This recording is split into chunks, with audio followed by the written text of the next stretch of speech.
बिस्मिल्लाहिर्रहमानिर्रहीम। आज 8 अक्टूबर 2023। सोन क्लास 5 हुंद सन किताब कोशर।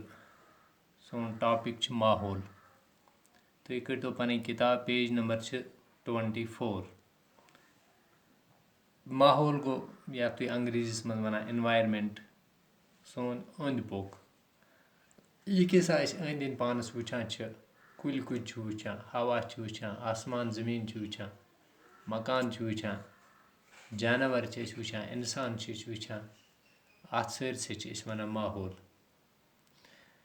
अथ माहौलस मुतलिक वुचतो तुम अत लफ्ज पेट कन दित। माहौल बुत रच सन जमीन, अंद पोक माहौल, जू जच घास खाव तम जानवर यम घास खेवान, माज खाव तम जानवर यम माज खेवान, खेन हाकल यानी खेन हाकल वन गोड ब्योल त्रावान पत कुल खसान तथ कुलिस फल नेरान सह फल खेवान वन खेन हाकल। तवाजुन बैलेंस यथ वन बराबर, तबाही खराबी यथ वन। सानि यथ बुत रच पे बेशुमार जू जच रोजान यानी मुख्तलिफ किस्म जानवर रोजान यथ पे।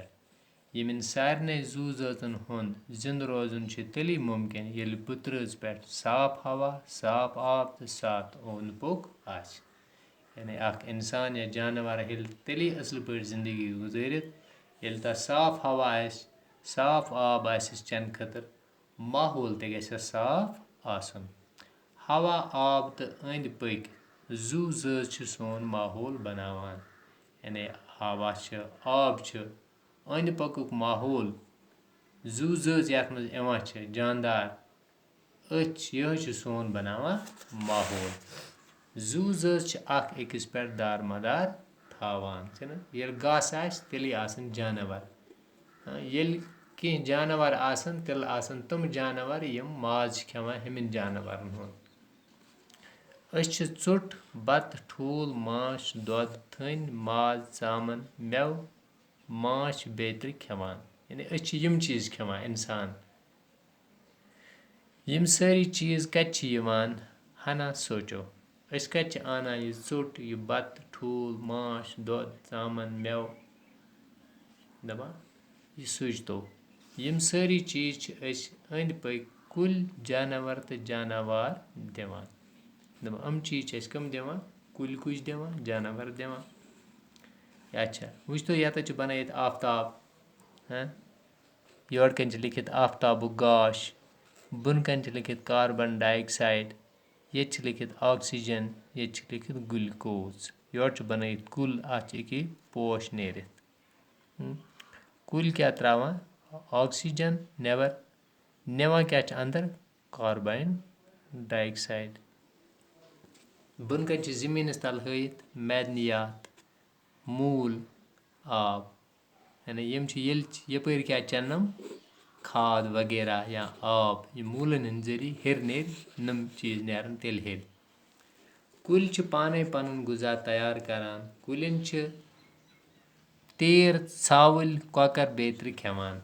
कुल खेन वालन जानवरन वनो घास खाव, मगर अकि जच हंद जानवर बेयन जचन हंदन जानवरन ते खेवान। यानी जानवर जानवरन खेवान नेतवन सह खेवान हमिन बकन जानवरन। पुंज लगस अथ, चारवई लगनस अथ, यम गई माज खाव जानवर, यम माज खेन। मिसाल सह माज खाव जानवर।